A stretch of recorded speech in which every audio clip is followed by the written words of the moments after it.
Polres Langsa berhasil mengamankan seorang pria berinisial YS 45 tahun warga desa Sidoarjo, Kecamatan Langsa Lama, Kota Langsa yang diduga sedang memakai dan mengedarkan narkotika jenis sabu dan ganja di kawasan Taman Krung Desa Sidoarjo pada Jumat 16 Agustus 2024 lalu sekitar pukul 2.30 dini hari.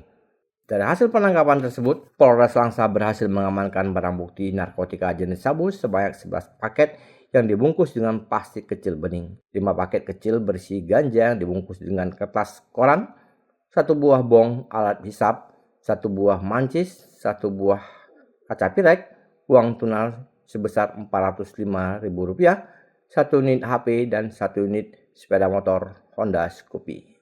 Kanit Patroli Polres Langsa, Bribka Eri Prasetyo menyebutkan awalnya petugas mendapatkan informasi dari masyarakat akan adanya transaksi jual beli narkotika di wilayah Krung Langsa. Dan setelah polisi mendatangi lokasi, ditemukan 2 orang sedang memakai dan melakukan transaksi.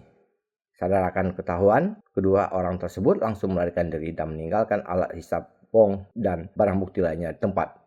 Polisi kemudian berhasil menangkap 1 orang yang diduga pengedar berinisial YS dan masih terus memburu 1 orang lagi pelaku yang berhasil melarikan diri.